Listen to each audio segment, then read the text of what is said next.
안녕하세요. 사랑하는 사람을 만난다는 건 정말 너무나도 축복받고 행복한 일인 것 같아요.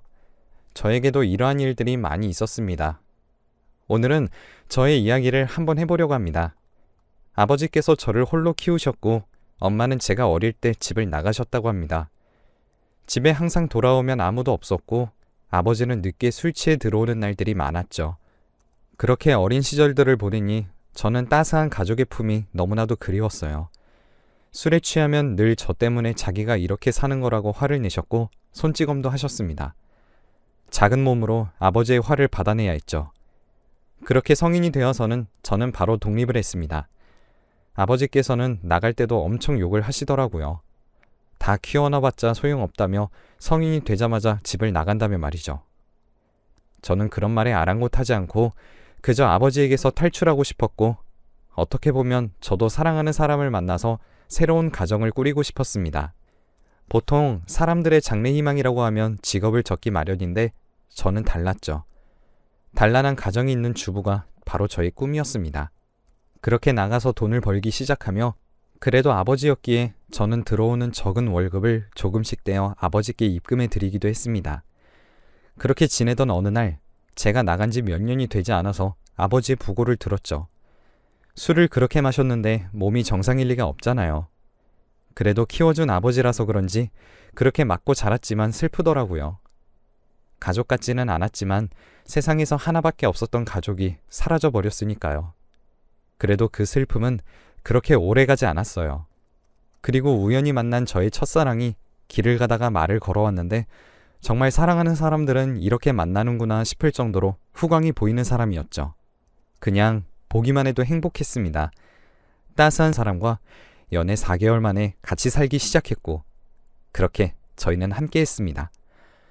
얼른 같이 살고 싶은 마음에 결혼을 하고 싶었지만 아직은 둘 다 준비된 게 없어서 단칸방부터 시작하자고 했죠. 하지만 그 행복은 오래가지 못했어요. 어느 날부터 일이 잘 풀리지 않는다며 직장 상사의 욕을 하며 술을 먹기 시작했고, 그전에는 입에도 대지 않았던 술이었기에 솔직히 당황을 했답니다. 점차 힘들어졌던 그는 나중에는 저를 탓하기 시작했죠. 저를 먹여 살린다고 힘들다고 합니다. 저도 일을 하지 않았던 건 아니에요. 단지 그 사람에 비해서 벌어오는 금액이 달랐던 거죠. 저는 그래도 그를 사랑해서 그 소리를 다 듣고 있었습니다. 고분고분하게 들어서 그런지 어느 날부터 그는 절 조롱하기 시작했죠. 그냥 꼴도 보기 싫었던 모양입니다. 사람이 변한다는 게 그런 건가 봐요. 어린 나이에 저와 사실혼처럼 살게 되고 집으로 돈을 가져다 줘야 했고, 친구들은 모두 다 술 먹고 놀고 하는데 자신은 집에 들어온다는 것 자체가 싫었던 모양이에요. 그렇게 조롱으로 시작해서 그 끝은 폭력이었습니다. 자고 있는 저를 깨워서 자기 술 시중을 들게 하는 것은 물론이고, 남편이 늦게 들어올 때는 문 앞에서 자기를 기다려야 했죠. 제가 많이 사랑한다는 이유로 그렇게 저에게 폭언을 일삼았습니다. 아버지의 폭력에서 벗어나면 행복할 것이라고 생각했는데 또 다른 폭력을 만나게 된 거죠. 가족은 선택하지 못한다지만 그 사람은 제가 선택한 사람이었습니다. 그렇게 저는 2년 정도를 그렇게 맞으며 달래도 보고 울어도 봤어요. 하지만 한번 시작한 손찌검은 끝날 줄 몰랐고, 이러다가 제가 죽겠다 싶어서 그 집을 뛰쳐나왔습니다. 아마도 그 사람은 제가 나가기만을 바랬던 게 아닐까 싶어요. 맞으면서 혹시나 하는 마음으로 저의 월급에서 일부를 조금씩 모으기 시작했고, 그나마 돈이 조금 되기 시작하면서부터 저는 나올 수 있었습니다. 상처뿐이었지만 그때 당시에도 그 사람이 혹시라도 저에게 다시 와주지 않을까 생각했었습니다. 하지만 그는 오지 않더라고요. 혼인신고도 하지 않았기에 그렇게 저의 첫 번째 결혼 생활도 아닌 동거 생활이 끝이 났어요. 저는 다른 지역으로 가서 새로운 직장을 구했죠. 그렇게 저는 남자를 만나지 않고 2년이라는 시간을 보냈습니다. 너무 무섭기도 했고 다가오는 사람은 있었지만 쉽사리 믿음이 가지 않더라고요. 그렇게 찾아온 저의 두 번째 사랑은 바로 저희 가게의 손님이었어요. 어느 날부터 오기 시작한 손님은 저를 보러 매일 오는 듯 했고, 직원분들이 모두 다 알 정도로 그렇게 날마다 찾아오시더라고요. 얼굴이 잘생긴 건 아니었지만 재치있고 말을 잘한다고 해야 할까요? 여자들이 좋아하는 말도 알고 있고 정말 말주변이 좋았습니다. 얘기하다 보면 홀랑 시간이 날아갈 정도로요. 그렇지만 2년 전에 상처가 있기에 저는 거절할 수밖에 없었죠.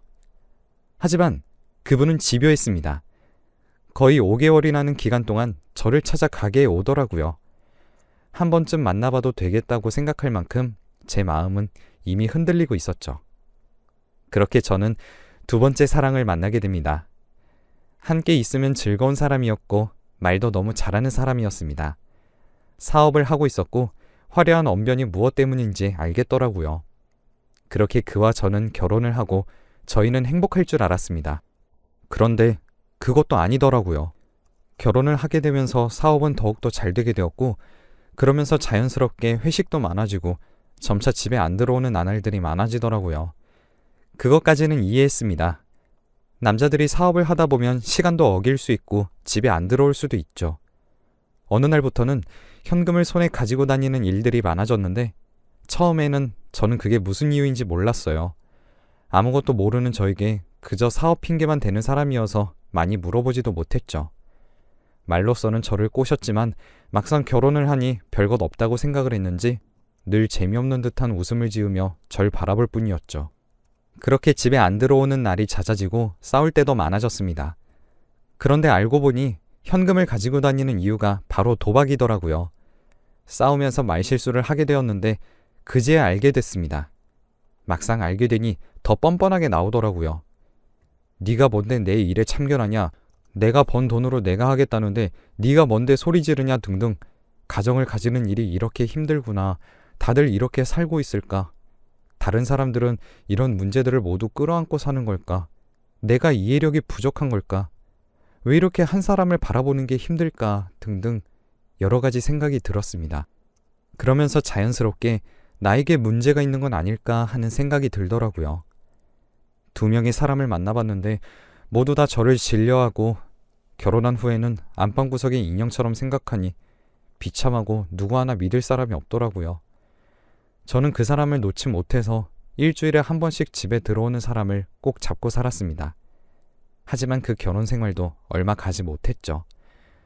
거의 밖에서 살다시피 하고 남들보다 얼굴 보기도 힘들었던 남편이기에 그렇게 저는 이혼을 선택했습니다. 돈은 얼마든지 줄 테니 알아서 나가라며 그렇게 제 얼굴에 돈도 뿌리더라고요. 자존심이 상했지만 받을 수밖에 없었습니다. 그때 돈을 꽤 받아오는 탓에 일을 하지 않아도 되었지만 너무 우울함에 시달렸죠. 남들이 다 꾸리는 가정이 저에게는 너무나도 힘든 부분이었고 가지고 싶은 아이는 잘 되지도 가지지도 못했으며 만나는 남자들은 하나같이 다 절 하대했고 너무 우습게 보더라고요. 제가 너무 많이 사랑해서 그럴까 하는 생각과 함께 정말 1년 정도는 폐인처럼 지냈습니다. 이제 더 이상은 사랑은 하지 않겠다고 나 혼자 살아도 된다고 다짐을 하면서 말이죠. 하지만 그것도 오래가지 않았어요.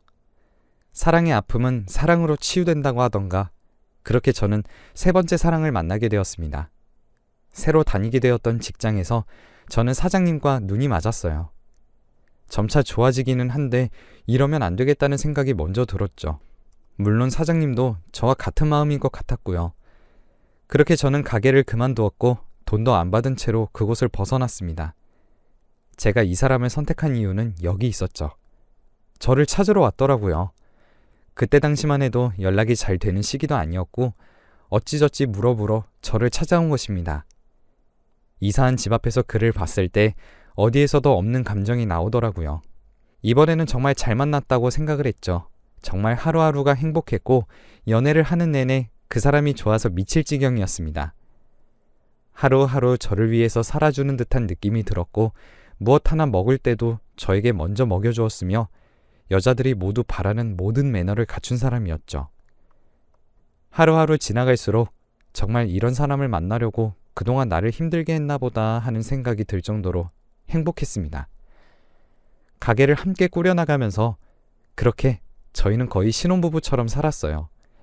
제 과거도 고백했는데 듣고서는 말없이 울어준 사람이었죠. 하루하루 지날수록 그 과거에서 벗어날 수 있도록 그런 기억들에서 벗어날 수 있도록 도와주는 사람이었습니다. 그저 내 생에도 빛이 있다면 이 사람이 나의 빛이겠구나 하는 마음이 간절했죠. 행복이란 게 이런 것이구나 하면서 그와 함께 살아가고 있었습니다. 그렇게 거의 2년을 만났을까요? 저는 이 사람에 대한 확신이 들었고 거의 함께 살다시피 했으며 이제는 결혼을 해야 하지 않을까 싶은 생각이 들었죠. 그런데 이 사람이 미루더라고요. 가게도 꽤나 돈이 되는 것 같은데 늘 돈이 없다는 말뿐이었습니다. 가게가 안 된다는 핑계로 월급도 거의 받지 않고 일했습니다. 밥은 그쪽에서 해주기도 하고 살 곳도 있었기에 저는 딱히 월급을 받지 않아도 된다고 생각을 했죠. 부인이라고 생각했으니까요. 위자료도 거의 다 그 사람을 위해 썼습니다. 처음에 그 사람이 빚이 있다고 하더라고요. 젊은 나이에 가게를 대면서 생긴 빚이라고 하기에 저는 다 내주었습니다. 물론 그것조차 저는 상관없었어요. 진짜 그 사람만 있으면 세상을 다 가진 기분이라고 해야 할까요?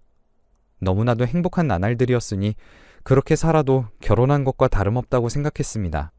그랬던 어느 날이었습니다. 갑자기 이별을 고했죠. 제가 아니라 그 사람이요.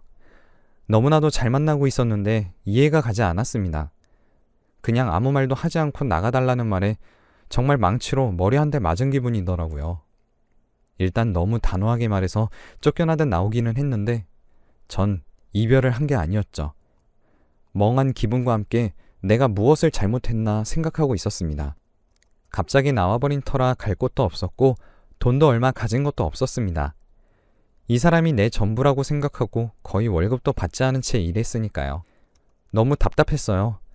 그래서 다음날 다시 가게를 찾아갔는데 정말 매몰차게 나가라고 하더라고요. 그럼 여태까지 받지도 못한 월급은 어떻게 하냐고 하니까 저에게 돈 몇 푼 쥐어주면서 제발 가달래요. 다시는 찾아오지 말라길래 이유라도 말해달라고 하니까 그냥 싫어졌대요. 그렇게 구질구질하게 매달렸습니다. 나한테 왜 이러냐고 하면서 말이죠. 그렇게 몇 날 며칠을 찾아가고 화도 내어보고 울어도 봤습니다. 저는 제가 무언가를 잘못했다고 생각했거든요. 그런데 어느 날 저는 헤어진 이유에 대해서 알 수가 있었습니다. 가게로 찾아가려고 하는데 저보다 조금 더 일찍 왔던 한 여자가 와서 아이와 가게로 쏙 들어가는 걸 봤어요. 엄마도 제 또래로 보이고 애는 꽤나 크더라고요. 저도 모르게 숨을 죽이고 따라갔죠. 그렇게 가게 문을 열고 들어가는데 여보 소리가 들리더라고요. 네, 유부남이었어요. 가게 문을 살짝 열고 부인께서 그 남자를 가득 안으시는데 그동안 어떻게 지냈냐 보고 싶어 죽는 줄 알았다. 그 목소리가 아직까지도 기억에 선명하네요. 아이와 함께 외국에 있었던 모양이에요. 기러기 아빠였던 거죠. 그래서 저와 편안하게 만날 수 있었던 거고요. 한국에 들어오기로 결정하면서 저를 떼어놓으려고 했던 거였습니다. 그렇게 문틈으로 그 부부를 보는데 그 남자와 눈이 마주쳤어요. 저에게 손짓으로 가라는 표시를 하더라고요. 저는 아무 말도 하지 못하고 그냥 그 자리를 나왔어요. 그때 그 심정이란 정말 하늘이 무너지는 기분이더라고요. 제가 거기다가 뭐라고 해봤자 좋을 것도 없었고 저는 그냥 모든 것을 포기했어요. 그냥 놓아주기로 했죠. 모든 게 다 부질없더라고요. 인생에서 4번의 남자가 있었는데 첫 번째는 저의 선택도 없었던 아버지, 그리고 두 번째는 그 아버지를 닮은 남편, 세 번째는 나를 멸시하고 등한시하고 도박에 빠진 남자, 네 번째는 유부남. 내 인생은 이렇구나 싶은 생각이었어요. 모든 걸 포기하게 되더라고요. 세 번째까지 그렇게 당하고 나서 너무 좋은 기억만 안겨준 그가 그렇게 배신하는 모습을 보며 저는 펑펑 울었습니다. 그날 정신없이 걸었어요. 그냥 길이 있는 대로 그렇게 걸었죠. 밤이 되는 것도 몰랐고 배고픈 것도 몰랐고 목마른 것도 몰랐어요. 그냥 하염없이 걸어서 내가 어디를 걷고 있다는 생각조차 없어지더라고요. 그렇게 몇 시간이 지났을까요? 어느덧 정신을 차려보니 한적한 시골 같은 느낌이더라고요. 멀지 않은 곳에 이런 곳이 있었나 싶을 정도였습니다. 조그마한 강이 있었는데 그날 밤의 강은 너무나도 아름답더라고요. 근처 편의점에서 소주를 하나 샀고 안주할 겸 오징어도 샀습니다. 그렇게 저는 강 주변에서 그 추운 날씨에 소주와 함께 오징어를 뜯었죠. 먹고 죽은 귀신이 때깔도 곱다잖아요. 즐기지도 않았던 소주, 아버지 때문에 쳐다도 보기 싫었던 소주병. 그렇게 제가 마시고 있었어요. 예전에 몇 번 먹었을 때는 그렇게 쓰다고 생각했는데 그날따라 많이 달았습니다. 그렇게 저는 소주 한 병을 비웠어요. 사실 거의 들이켰죠. 몽롱한 정신을 잡으면서 저는 강 쪽으로 서서히 발걸음을 옮겼습니다. 꽤나 깊어 보이는 강이었고 달이 비추어 저의 마지막을 장식하기에는 꽤 사치스러운 곳이 아닐까 싶었지만 마지막만큼은 사치스러워 보자며 그렇게 천천히 걸어갔죠. 그렇게 차가운 물이 제 발에 닿을 때 무언가에 의해서 저는 당겨졌습니다. 저보다는 나이가 있어 보였고 술에 취해서 정확하게 보이지 않았지만 한 남자였어요. 정신 나갔냐고 하면서 저를 붙잡길래 놔달라며 저는 울부짖었고 끝까지 저를 잡고 놓지 않았던 분이셨습니다. 그는 그렇게 저를 억지로 끌고 물가 쪽으로 오셨고 제가 다시 가려고 하면 잡고 놓아주지 않았죠. 처음 봤는데 이러시면 곤란하다고 하며 소리를 고래고래 질렀는데 그 사람은 누가 봐도 죽을 것 같은 사람을 어떻게 지나치냐며 오히려 저에게 큰 소리를 지르더라고요. 달래는 투도 아니었고 화를 냈습니다. 그렇게 저는 정신을 잃었고 그 다음날 깨어났을 때 웬 할머니 한 분이 절 바라보고 계셨죠. 속은 괜찮은겨? 전 살면서 할머니라는 게 없어봐서 그런지 그 소리가 아직까지도 기억이 날 정도로 정겹더라고요. 저도 모르게 네 하고 대답을 해버렸어요. 제가 일어나는 것을 보고 다급히 일어나시더니 한가득 상을 차려오시더라고요. 밥 먹으라고 하면서 저에게 상을 건네었습니다. 그 상은 아직도 잊을 수 없는 게 처음 받아보는 술상이었습니다. 콩나물이 엄청 들어가 있는 콩나물국과 가득가득 쌓인 반찬까지 밥은 세 사람은 거뜬히 먹을 수 있는 고봉밥이었죠. 낯을 많이 가려서 아는 사람 외에는 함께 밥을 먹어본 적이 없었는데 그렇게 함께 밥을 먹었습니다. 밥 먹고 난 뒤에 속이 좋지 않아서 잠시 잠들었는데 일어나 보니 어제 봤던 그분이 계시더라고요. 괜찮아요? 하시는 그의 모습에 본능적으로 저는 얼굴을 숨겼습니다. 너무 부끄럽더라고요. 어제 그렇게 화를 내놓고 부끄러워하십니까? 저와 그 사람은 그렇게 인연이 되었습니다. 저는 지금 그 사람과 15년째 살고 있어요. 죽음의 문턱에서 만났던 그 사람은 제가 마음을 잡을 때까지 기다려줬고 다정하지는 않았지만 묵묵한 기다림으로 저에게 믿음을 주더라고요. 그렇게 한 가정을 꿈꾸던 저에게 떡두꺼비 같은 아들도 쥐어주고 예쁜 딸까지 쥐어준 사람입니다. 결혼하자고 했을 때 다른 말도 필요 없이 한마디만 하더라고요. 평생을 지켜주겠다고 말이죠. 저에게는 평생 있을 것 같지 않았던 행복이었지만 인생에서 행복을 찾는 게 가장 어려웠던 저에게 손을 내밀어준 사람이에요. 저는 그 사람에게 최선을 다하고 있고 그 사람 또한 저에게 최선을 다하고 있습니다. 그리고 그때 밥상 차려준 할머님은 저의 시어머니가 되었답니다. 저희는 이렇게 살아가고 있어요. 15년의 행복에 가려서 예전은 기억하지 못하고 있었는데 이렇게 생각이 나서 지난 날을 이야기해봅니다. 인생을 살아감에 있어서 좋은 날도 있고 나쁜 날도 있다고 하죠. 포기해버리려고 하는 순간에 찾아온 귀중한 행복이었습니다. 지금 힘들다고 생각하시는 분들 너무 걱정하지 마세요.